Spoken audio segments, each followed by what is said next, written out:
I know that I have an oily skin, but how do I check if my skin is also a bit on the drier side? It is towards somewhat acidic side so that bacteria and all they don't grow much.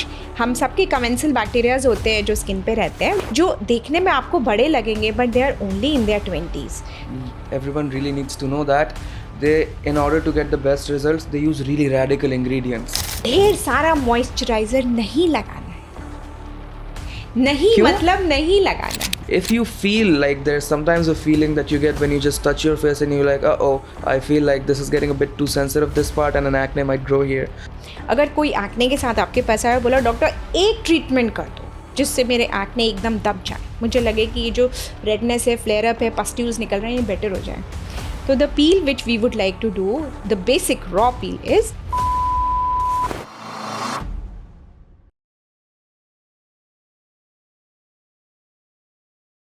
Welcome, ladies and gentlemen, to Twacha by Saraswat's newest podcast.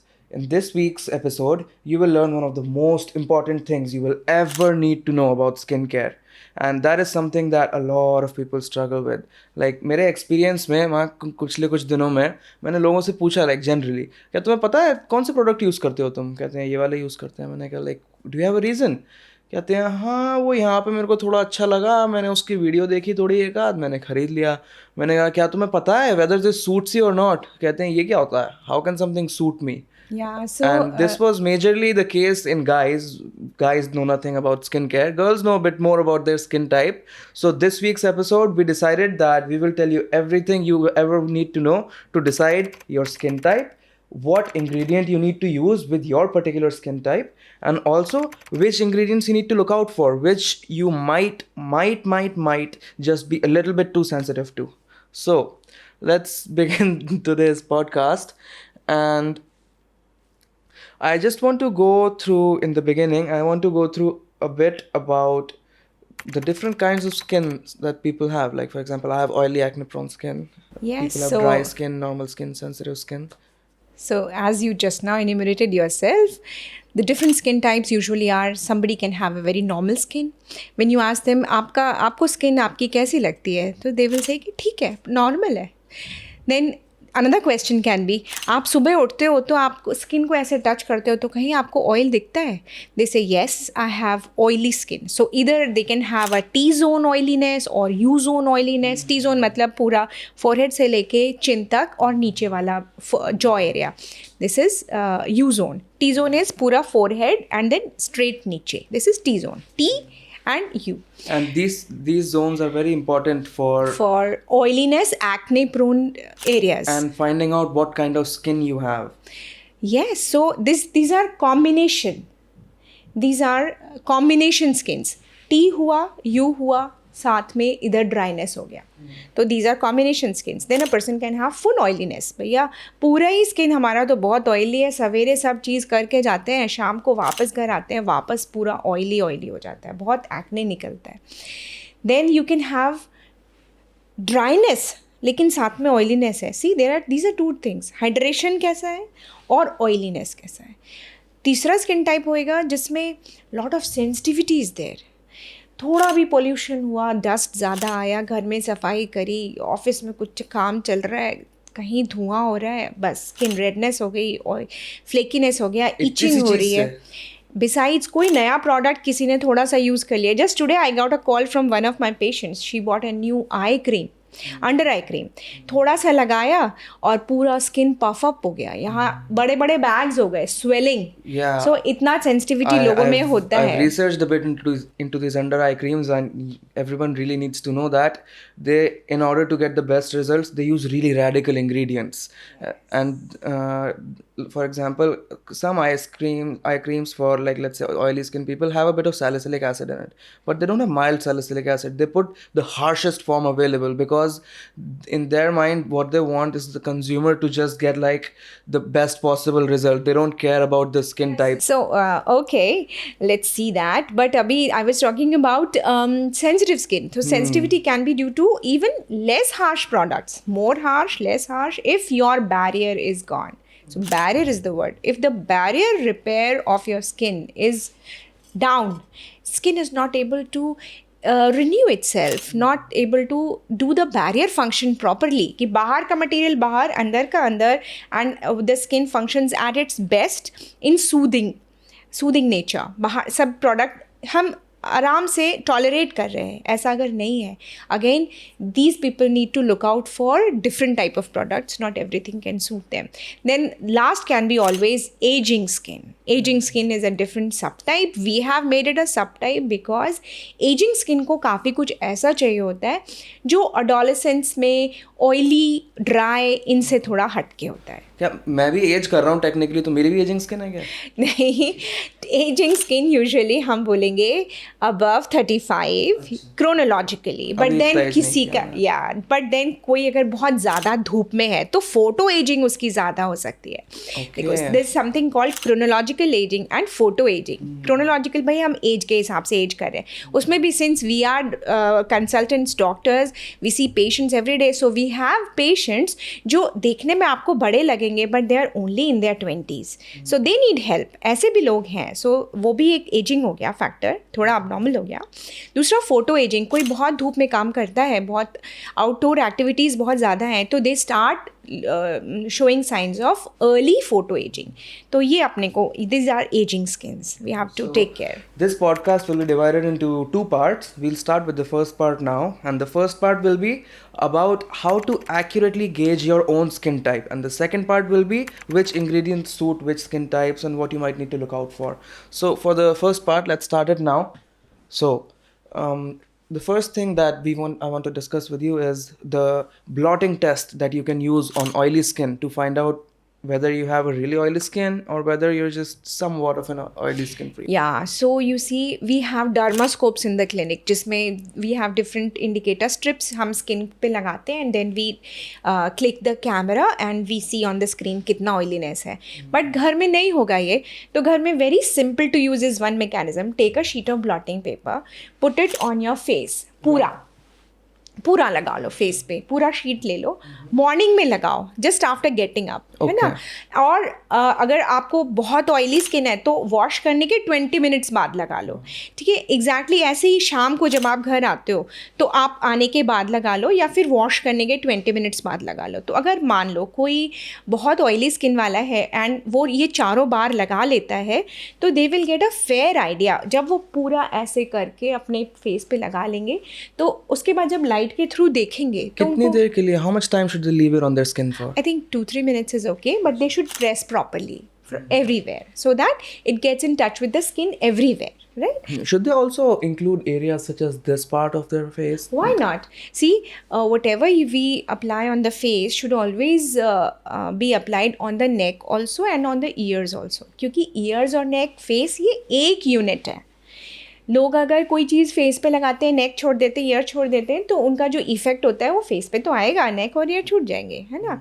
तो आप जब पूरे पे लगा लो, आपके पास बड़ा sheet है, problem नहीं है, देन आप लाइट के थ्रू उसको देखो तो ऑयली एरियाज जो हैं वो आपको सी थ्रू दिखेंगे. तो that way you will be able to find out कि भाई ऑयलीनेस कितनी है. And right now you on the screen you are seeing photos of oil patches on the screen, which you can compare your own oil patch to find out exactly how oily your skin is. Let's move on to the next part, skin hydration test. Like, I know that I have an oily skin, but how do I check if my skin is also a bit on the drier side? Yeah, so oiliness check करना बहुत आसान है, but hydration check करना घर में थोड़ा मुश्किल है. डर्मास्कोप से तो आप देख सकते हो, we have in our consulting chambers. अगर if you are a bit more tech prone, you can even buy hydration meters. Use them on your own. I don't think anybody is going to take so much effort just to see hydration. A very simple thing is कि आप थोड़ा ऐसे बैठ के आराम से और थोड़ा देख लीजिए कि आपकी स्किन खिंच रहा है क्या. लाइक विंटर्स में बहुत कॉमन है, आपने फेस वॉश किया और आपको लगा स्किन खिंच रही है बहुत ज़्यादा, तो इसका मतलब हाइड्रेशन चला गया. Everybody has that feeling and sensation. खींचना मीन्स लाइक ऐसे खींच के देखो या फिर जस्ट ओपन योर माउथ. ऐसे खींच के तो हम तब देखते हैं जब सच में इतना डिहाइड्रेशन हो जाए पोस्ट डायरिया एंड वो वाला फेज नहीं. फिर तो हॉस्पिटल जाओ, फिर हमारे प्रोडक्ट मत लगाना. नहीं, not that much hydration. Just कि आपको स्किन अगर खिंचता हुआ लग रहा है, आपको फील हो रहा है, तो इसका मतलब वाकई आपको डिहाइड्रेट हो रही है skin and you need to hydrate it. Now there is a catch. Should I tell you the catch right now? अगर चाहो तो बता दो. So the catch is, जब आपको लगे कि स्किन डिहाइड्रेट हो रही है, ढेर सारा मॉइस्चराइजर नहीं लगाना है. नहीं क्यों? मतलब नहीं लगाना है. पर क्यों? देखो, मॉइस्चराइज़र में जो नॉर्मल मॉइस्चराइज़र्स आपको मिलते हैं, ढेर सारा उसमें वाटर कंटेंट है. जब आप उसको लगा लोगे तो अब स्किन में एक नेगेटिव फीडबैक मैकेनिज्म काम करता है. मैंने अगर अपनी डिहाइड्रेटेड स्किन पे ढेर सारा मॉइस्चराइज़र लगा लिया तो वो मेरे ब्रेन में भेजेगा सिग्नल कि भाई बहुत सारा पानी है और आप अब और पानी मत भेजो. ट्रू. Okay? सही बात है. लेकिन अगर मैंने कोई ऐसा प्रोडक्ट लगाया जो वाटर को अंदर से खींच के ऊपर लाया या बाहर एटमॉस्फेयर से ऐसा लाया कि मेरे सेल्स में गया, देन व्हाट विल हैपन, मेरी स्किन को वाकई हाइड्रेशन मिला और एक नेगेटिव पॉजिटिव फीडबैक जो भी अंदर गया, that will make my skin better. जब आप ज़्यादा मॉइस्चराइज़र ऊपर से लगाते हो तो आपकी स्किन और श्रिवल होती जाती है. आप देखो, जो लोग ज़्यादा मॉइस्चराइज़र यूज़ करते हैं वो फिर थोड़ी देर बाद फिर से लगाते हैं, थोड़ी देर बाद फिर से लगाते हैं. हाँ. तो वो एक फीड, वो पूरा लूप बन जाता है. विशियस साइकिल बन जाती है. Yes, उसको अपने को ब्रेक करना है. हमको नॉर्मल पानी वाले मॉइस्चराइजर्स बहुत ज़्यादा नहीं लगाने हैं. तो इस काम के लिए बेस्ट चीज़ें होती हैं creams with Specific. Ceramides NG. Exactly. तो जो सेरामाइड्स हैं, जो इमोलियंट्स हैं, हाइग्रोस्कोपिक सब्सटेंसेस हैं जिनमें हियालुरोनिक एसिड है, वो सब, ग्लिसरीन है, ये सब हमको. Also, if you guys are conscious about this, you need to check out whether your ceramides in your cream are actually ceramides or ceramides NG. Ceramides NG are derived from plant-based sources. Just something you guys should look out for. Now let's come to pH balance test. For those of you who don't know, your pH balance of your skin should be slightly towards the acidic side, like 1 point below the 1.5. So normal is like it's 7. तो आपका skin का जो normal pH होता है around 5.5 होता है. It is towards somewhat acidic side so that bacteria and all they don't grow much. हम सबके कमेंसल बैक्टीरियाज होते हैं जो स्किन पे रहते हैं, they are our friend bacterias, they should be there. But skin का हमारा नॉर्मल pH अराउंड 5.5 होना चाहिए, जो कि हमें फिर हमारा एक्ने प्रोन और उन सब से हमें बचाता है. या you were saying. I think it's important to check for your pH balance. Obviously, अगर आपके skin पे breakouts हो रहे हैं, you can see like something really bad is happening to it, your pH balance will be off. But if you feel like there's sometimes a feeling that you get when you just touch your face and you're like, oh, I feel like this is getting a bit too sensitive, this part, and an acne might grow here. So it might be wise to check out the pH balance of your skin. So how can someone do that? So teenagers or people who are very much, worried about the popping up of any zits, अगर उनको लगता है मेरे यहाँ पर जिट आने वाला है तो घर में थोड़ा लिटमस पेपर लाके रख लो. तो कहीं दिन मिल जाता है वैसे स्टेशनरी वगैरह पे? बहुत आराम से. तो वो आप जब लगाओगे तो वो थोड़ा सा ब्लूइश टिंज आ जाएगा पिंकिश वाले में.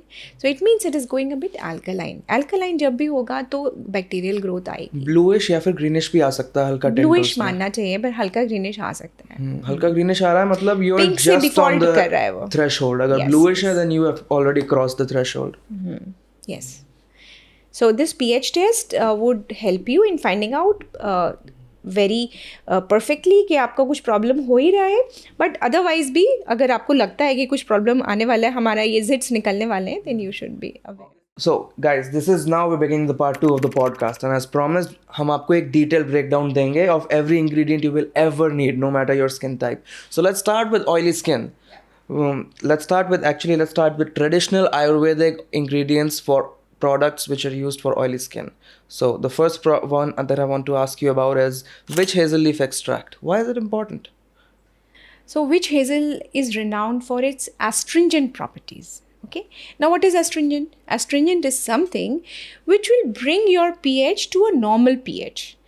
आपने फेस वॉश किया, हर फेस वॉश का अल्कलाइन नेचर होता है, सोप का अल्कलाइन नेचर होता है, तभी वो डर्ट को हटाएगा. You remember surfactants? थोड़ा फिजिक्स याद है अपना? ऑलराइट. तो जब आप विच हेजल यूज़ करोगे तो वो क्योंकि एस्ट्रिंजेंट है, वो भी ऑयली स्किन के लिए है, तो it is very beneficial for oily skin. वो उसके pH को अल्कलाइन से वापस 5.5 की तरफ लाएगा. That way it will help the skin to be normal again, खिंचना बंद हो जाएगा, इसमें कोई अल्कोहल नहीं है, थोड़ा सा एंटीबैक्टीरियल प्रॉपर्टीज़ हैं, so it is soothing calming for the oily acne prone skin. The second ingredient, tree leaf oil, is often described as an anti-inflammatory ingredient with antimicrobial properties. Is that the same thing as the witch hazel leaf extract? Is that also an astringent? So studies have been done for tea tree leaf oil, and it has been found that it helps the skin come out of the damage done by UVB rays of the sun. So not only it is antibacterial, anti-inflammatory, but it helps my skin to come out of the damage of UVB rays. पूरा studies हुए हैं इस पे, and therefore it is one of the best products which should be inculcated in the skincare routine for sunscreens also and for oily acne prone skin also. Orange extract. Vitamin C properties. Yes, so the orange extract, as you yourself said, vitamin C properties है इसमें. अब vitamin C क्यों important है? लोग कहते हैं भाई खूब विटामिन सी खाओ. कोविड में हमने कितना विटामिन सी खाया? 1000 microgram every day. Vitamin C लगाने में भी उतना ही अच्छा है. Why? Because see, vitamin C is one of those essential products which are required for skin. Skin के प्रोडक्ट्स को 3 चीज़ों में आप डिवाइड कर सकते हो: एसेंशियल, सपोर्टिव और बेकार, useless. In one of the essential products comes vitamin सी.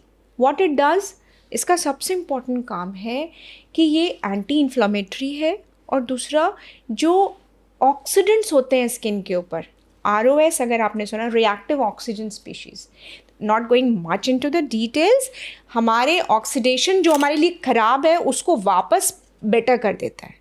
तो जो ऑक्सीडेशंस हो रहे हैं, जो ख़राब हो रहा है, उसको बेटर करने में विटामिन सी का बहुत बड़ा रोल है.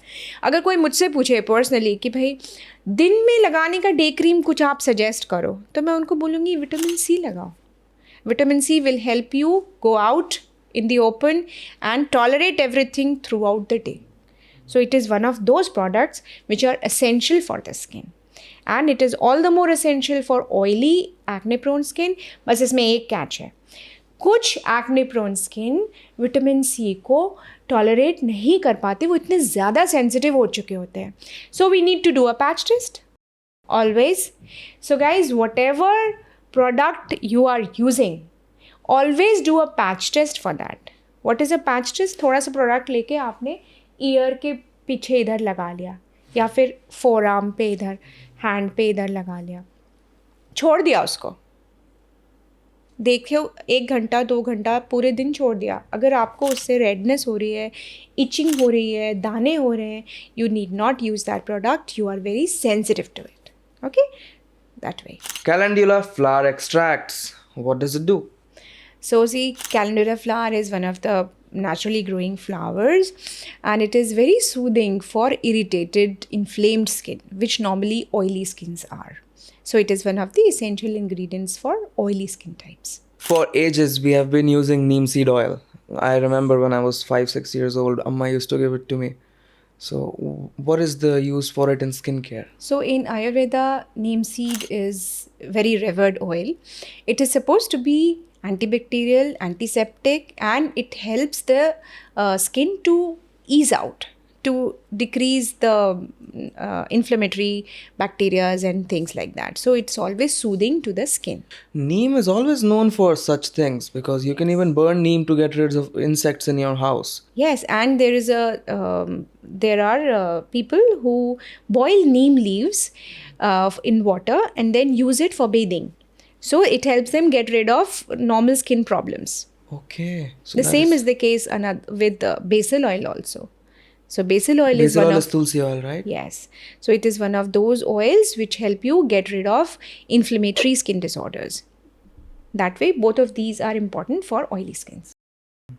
Rose water is also a very essential component these days. Again, rose water is kind of astringent, but it can be used for oily skin, sensitive skin, dry skin, all skin types. Okay. It doesn't react. No, it doesn't. It is one of the most inert things. Okay, that's nice to know. The next ingredient is one of the most popular ingredients ever in skincare. So, cue the drum roll. The next ingredient is Hyaluronic acid. Okay, so hyaluronic acid, many people think, oh ये तो acid है, इसको लगाएंगे तो कितना ख़राब हो जाएगा. ऐसा नहीं है. Hyaluronic acid is one of the actually normal natural ingredients of the skin. अब वो नेचुरल इंग्रेडिएंट है और अगर आप उसे ऊपर से भी लगा रहे हो तो उसका मॉलिक्यूलर स्ट्रक्चर इतना छोटा होता है कि वो अंदर जाता है, तो वो स्किन में हाइड्रेशन लाएगा, सपलनेस लाएगा, ग्लो लाएगा स्किन में, स्किन को नेचुरल लुकिंग करेगा. So therefore hyaluronic acid is one of those things जो we ask people to apply during the daytime. And oily skin को तो डे टाइम में ही चाहिए, बट अगर ड्राई स्किन वाले हैं तो फिर उनको नाइट में भी चाहिए. So it can be used for both oily and dry skin. Yes, hyaluronic acid being a natural ingredient of skin, it can be used for suppleness, for skin betterment, for glow, both for oily and dry skin. Modern scientific ingredients. Let's start with salicylic acid. Salicylic acid is supposed to be therapeutic in acne. अगर कोई acne के साथ आपके पास आया, बोला doctor एक treatment कर दो जिससे मेरे एक्ने एकदम दब जाए, मुझे लगे कि ये जो रेडनेस है, फ्लेयर अप है, पस्ट्यूल्स निकल रहे हैं, ये बेटर हो जाए, तो the peel which we would like to do, the basic raw peel is salicylic acid peel. Not too much, but in moderate amounts, which is time sensitive also, frosting sensitive also.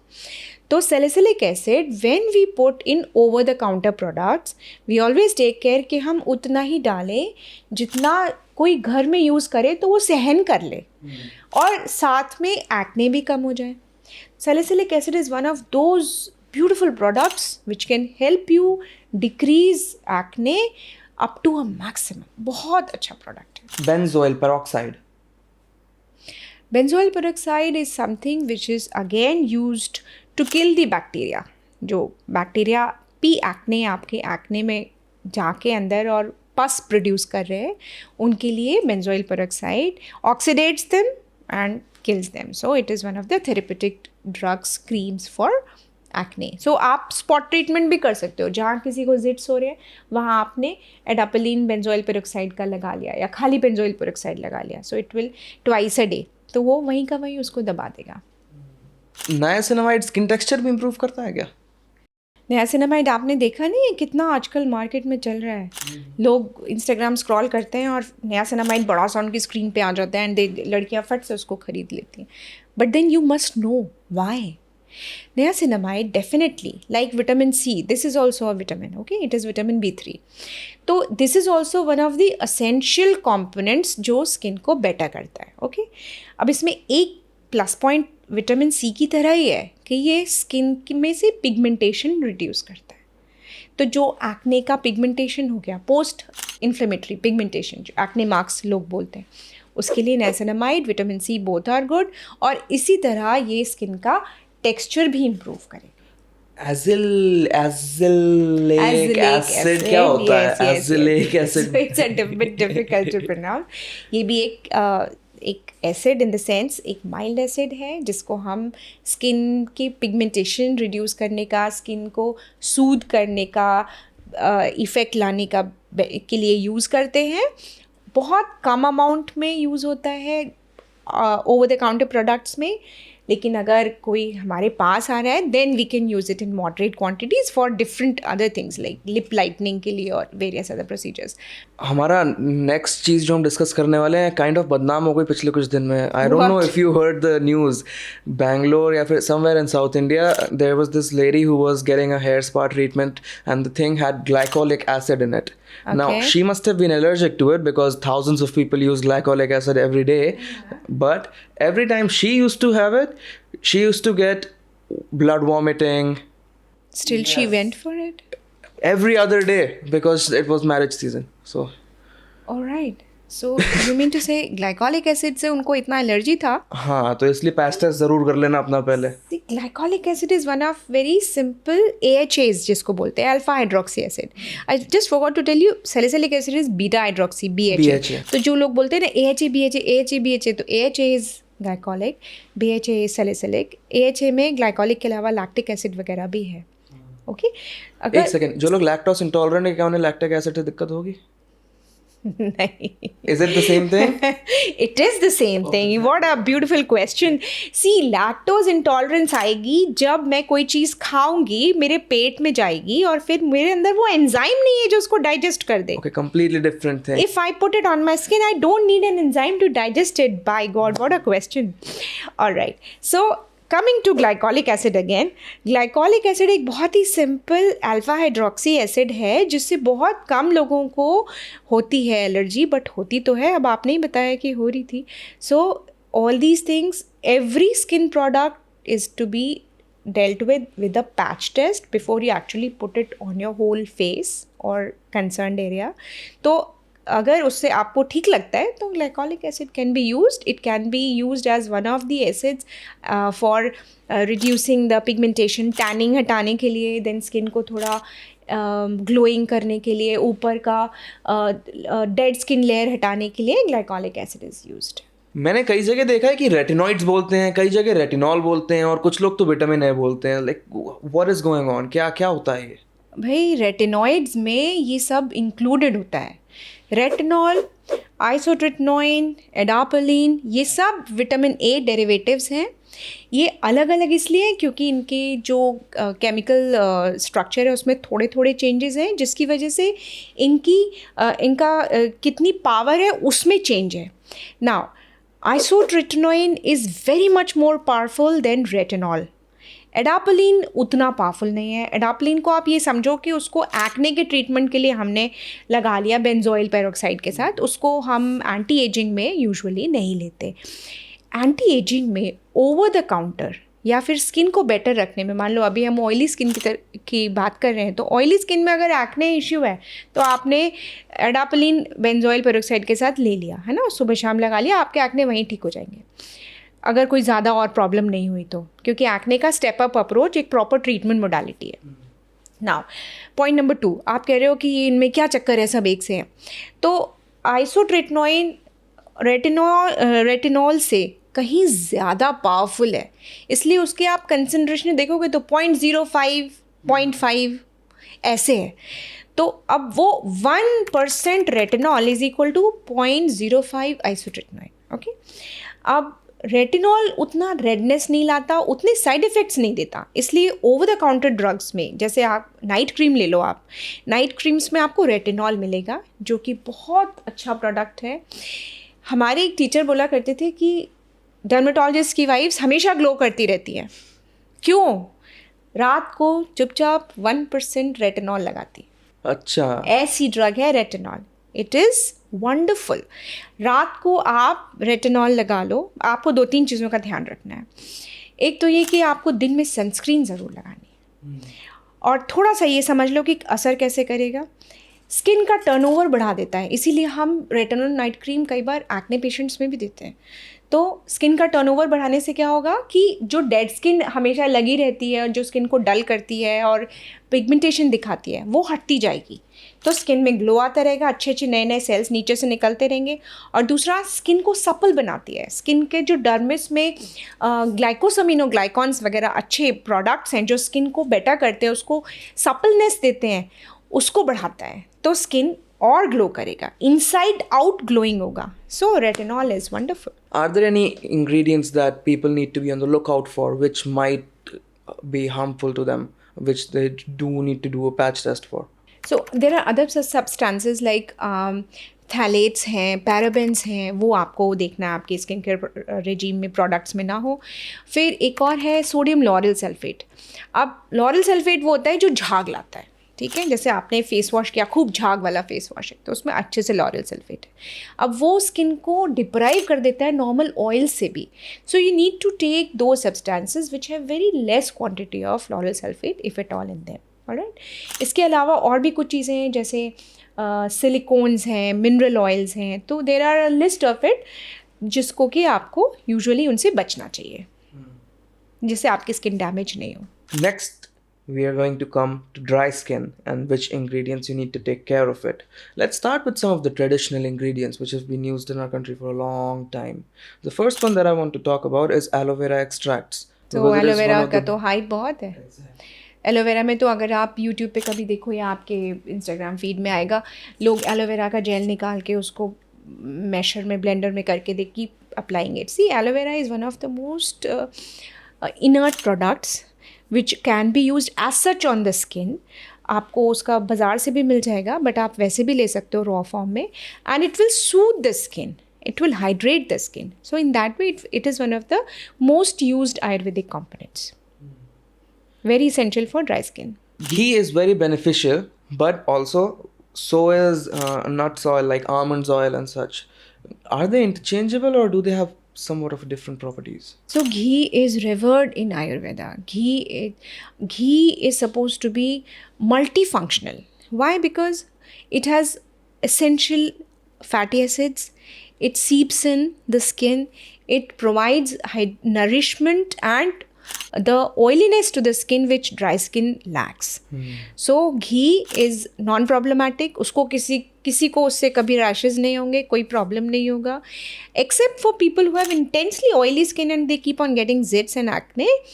Every other person can use ghee. In fact, in Ayurveda, for different ailments, there are certain instruments on which you have to use ghee, and you have to apply it on the sole of your feet for 2-3 minutes. Oh wow. So this is a therapy which is done. Ghee is so important and so good. So for people who have intensely dry skin, who cannot use any other product, बहुत ज़्यादा redness है, किसी drug से allergy हो गया है, so we always give them this option. If ghee you apply, maybe it suits you, and if it suits you, you'll be fine. And almond oil, what about almond oil? Almond oil again is one of those seeds oil, and it is very good, and again it doesn't damage in any way. It is useful. It deeply hydrates your skin. Yes. It's actually non-comedogenic also. Yes. While sandalwood and turmeric are very similar in their looks, turmeric is often used for its antibacterial properties. Does sandalwood also have such properties? Yes, sandalwood is supposed to have some antibacterial, anti-inflammatory properties, but turmeric is said to be more, it has more effects on the skin. Also, it can be used in your food, and on the skin also, it has anti-inflammatory, antibacterial properties, soothing, and there are so many other things. We have already discussed neem seed oil, and we have discussed neem seed oil for oily skin. How can neem seed oil benefit dry skin? So C, dry skin में क्या होता है, बहुत flakiness होती है, उसकी वजह से इरिटेशन, इचिंग, बैक्टीरियल ग्रोथ भी हो सकती है. So neem tries to homogenise everything. It tries to bring things into normal order. So it is useful in dry skin also in this way. Saffron tastes amazing in tea, but does it do anything for your skin? Definitely, it improves your texture, it improves your complexion, and when it is used for a longer duration of time, you can feel the difference. Obviously, Ayurveda has been a huge thing in India for thousands of years, but outside of India, in the more northern parts of the world, where dry skin is much more common because of their harsher climate, in the recent years, they've come out with a lot of scientific chemicals and such which they use on dry skin. One of them is something that we've already covered, hyaluronic acid. So you see, hyaluronic acid is one of the most hygroscopic substances. वो कौन से होते हैं? जो substances water को अपने में imbibe करें. So once you have hyaluronic acid in your dermis, in your skin, it will imbibe a lot of water in it. It is said that 1:1000 का रेशियो हो सकता है.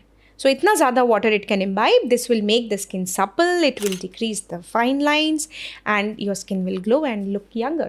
Ceramides are the building blocks of the skin. Does dry skin affect the already existing ceramides on your skin? So in ceramides आप ये देखो, जब skin का structure होता है तो उसमें सेल्स होते हैं, और जैसे हम वॉल बनाते हैं तो डिफरेंट ब्रिक्स रखी और उनके चारों तरफ मसाला लगा दिया, जिससे एक के ऊपर एक ब्रिक बन गई. स्किन में सेल्स रखे हमने स्किन के, और उनके चारों तरफ हमने वाटर, लिपिड्स और प्रोटीन, इनका एक इमल्शन बनाया और लगाया. That is the masala for skin barrier function. Why I'm saying barrier function? Because barrier function is one of the most crucial and important functions for skin to be healthy. अगर मेरे skin का barrier function सही है तो मेरी skin tolerate भी करेगी सब चीज़ें, ग्लो भी करेगी और अच्छी भी दिखेगी. और अगर बैरियर फंक्शन ख़राब हो गया तो पिगमेंटेशन आएगा, एक्ने आएगा, एलर्जी आएगी, फोटो सेंसिटिविटी आएगी and what not. So ceramides are key components for barrier function of the skin. Therefore, ceramides are very, very important for dry skin. The importance cannot be overemphasized, or even oily के लिए भी ज़रूरी है. Glycerine is known for being an ingredient in bioplastics, but it is also one of the most common ingredients found in products for dry skin. Why is that? So again, glycerine is a humectant. वो moisture absorb करेगा और skin को better करेगा, supple बनाएगा, उसका hydration better करेगा. So glycerine is important that way and it is very important for dry skin because of this very same reason. It will hydrate the skin, make it smoother, less problematic. The squalene, is it the same squalene which comes from trees? So it is one of the derivatives from essential oils और उसकी वजह से वो थोड़ा heavy feel देता है and it is a must for dry skin. Amino acids and lactic acids, is it the same thing? Amino acids are the building blocks of life and lactic acids are the building block of milk. But what else is the difference? No, amino acids are building blocks of proteins, yes. Lactic acid is something जो दूध में जब curd बनता है तो lactic acid बनता है. Lactose glucose है जो लैक्टिक एसिड में कन्वर्ट होता है. Lactic acid is different. But amino acids are, you're asking for the dry skin components, right? So amino acids and lactic acids both can be used as essential ingredients in dry skin creams and other products to better the dry skin, to make it less problematic. Itching, dryness, सब चीज़ें हटाने के लिए. Niacinamides are also one of the major ingredients which we use in our dry skin regime. Why is that? Niacinamides is looking to be as popular as hyaluronic acid these days. So again, as we had discussed before, niacinamide is vitamin B3 and it has great effect in reducing the oxidation, antioxidant properties, anti-irritable skin बनाता है and redness हटाएगा and post acne pigmentation हटाएगा. Now on the screen you can find some commonly found harmful ingredients which you need to be on the lookout for. Now let's move on to sensitive acne-prone skin which has intolerant skin. Intolerant does not skin. tolerate anything. True. Dust, dirt, new products, anything. Now sensitive skin has been around for as long as humans have been around for, and there are some age-old remedies for sensitive skin. Coming on to the Ayurvedic remedies, so there are certain things which are loved in Ayurveda for sensitive skin, like coconut oil. So you'll say oil for oil, coconut oil and in oily skin, but yes, coconut oil will soothe you. It will decrease the sensitivity. It will provide a smooth layer so that this or the sensitivity and redness in intolerant skin can be taken care of. A very unorthodox ingredient which is often found as licorice. So licorice is age old. It is known in Ayurveda for ages, and this previously it was said to increase hair, licorice extract, but then you see licorice is very useful for skin also. So licorice will help in reducing redness and irritation in the sensitive skin. So again, soothing or calming effect के लिए licorice is one of the things. Some other ingredients which we've already discussed are ghee, sandalwood, turmeric, and rose water, neem, seed oil. These are also very, very important in taking care of sensitive skin. Is there something that people can do at their home to slowly improve the sensitivity of their skin? If somebody has sensitive skin, so first of all, you need not apply everything under the sun. ये भी लगा लिया, थोड़ा सा ये नई cream आई है बाज़ार में, सब लोग लगा रहे हैं, ये फेशियल ऑयल सब लोग लगा रहे हैं, मैं भी लगा लेती हूँ. ऐसा नहीं है. अगर आपको लगाना भी है तो थोड़ा सा पैच टेस्ट कीजिए, ईयर के पीछे लगाइए, हाथ पे लगाइए और देखिए आपको उससे प्रॉब्लम तो नहीं है. One patient told me, doctor, my skin swelled up even after barrier repair cream. So this is the extent of sensitivity you can have. So that way, what we need to do is, we need to patch test first. सबसे पहले थोड़ा लगा के देखिए. दूसरा, घर में पाई जाने वाली चीज़ें जैसे किचन में थोड़ा शुद्ध घी है, गाय का शुद्ध घी है, थोड़ी मलाई है जिसको हम क्रीम बोलेंगे घर की, ये चीज़ें आप प्लेन वाटर से फेस वॉश करने के बाद लगा सकते हैं। घर में हल्दी मिलती है विच इज़ टर्मरिक, इसको भी आप थोड़ा सा उसमें घोल के अपने घी में या थोड़ा मलाई में घोल के और लगा सकते हैं। दीज आर दोज थिंग्स जो घर में किचन में आपको स्किन को सूद करने के लिए मिल जाएंगी। So these are some go to things कि कुछ भी नहीं हम कर पा रहे हैं और स्किन हमारी परेशान कर रही है और डॉक्टर के पास जाने में अभी टाइम है, क्या करें, तो हम ये कर सकते हैं। धीरे धीरे करके आपकी सेंसिटिविटी भी ये चीज़ें ख़त्म करती हैं। These are as old Ayurvedic products, no problem. Thank you so much for joining us this week on Twacha's podcast. Do not forget to check out our products on www.twacha.store. You will find that every ingredient we've talked about here today, almost all of them, you will find that they're there in our products. You can find a coupon code and link to all our products down in the description. If you have any questions, don't hesitate to comment. We will be replying to all the comments. If you like the video, press the like button and share it with your friends. Thank you so much for joining us. See you.